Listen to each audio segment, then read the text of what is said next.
সীতাকুণ্ডে বৈদ্যুতিক short circuit থেকে ভয়াবহ অগ্নিকাণ্ডে ১২টি দোকানের সরঞ্জাম পুড়ে ছাই হয়ে গেছে। শুক্রবার রাত ৯টার দিকে উপজেলার ভাটিয়ারি ইউনিয়নের চেয়ারম্যানঘাটা এলাকায় কুতুবউদ্দিন শিবলু মার্কেটে এ অগ্নিকাণ্ডের ঘটনা ঘটে। আগুনের সূত্রপাত হয় একটি দোকানের বৈদ্যুতিক শর্ট সার্কিট থেকে। খবর পেয়ে কুমিরা ফায়ার সার্ভিস স্টেশনের ৩টি ইউনিট ঘটনাস্থলে আসে, কিন্তু দোকানের মালিক পক্ষের অভিযোগ অগ্নিকাণ্ডের ১ ঘণ্টা সময় পার হয়ে গেলেও ফায়ার সার্ভিস যথাসময়ে না আসার কারণে পুরো মার্কেট পুড়ে ছাই হয়ে যায়।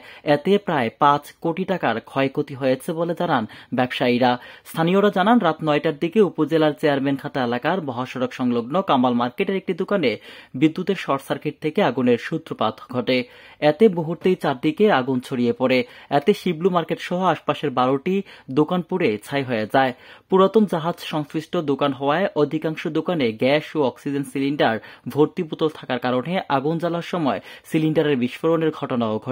স্থানীয়রা প্রাথমিকভাবে ধারণা করছে প্রায় ৫ কোটি টাকার অধিক ক্ষয়ক্ষতি হয়েছে। এ বিষয়ে কুমিরা ফায়ার সার্ভিসের জ্যেষ্ঠ স্টেশন কর্মকর্তা আল মামুন বলেন, তারা খবর পেয়ে তাৎক্ষণিক আগুন নিয়ন্ত্রণে বের হলেও মহাসড়কের তীব্র যানজটের কারণে যথাসময়ে উপস্থিত হওয়া সম্ভব হয়নি। ৩টি ইউনিট আগুন নিয়ন্ত্রণে কাজ করেছে। রাত ১১টার দিকে আগুন নিয়ন্ত্রণে আসে। আগুনের সূত্রপাত ও ক্ষয়ক্ষতি সম্পর্কে এখনো জানা যায়নি।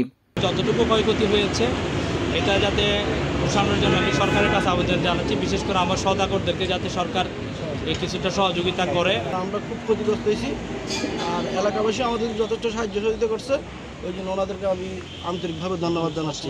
সীতাকুণ্ড থেকে মোহাম্মদ হোসেনের রিপোর্ট, আমার বার্তা ডিজিটাল।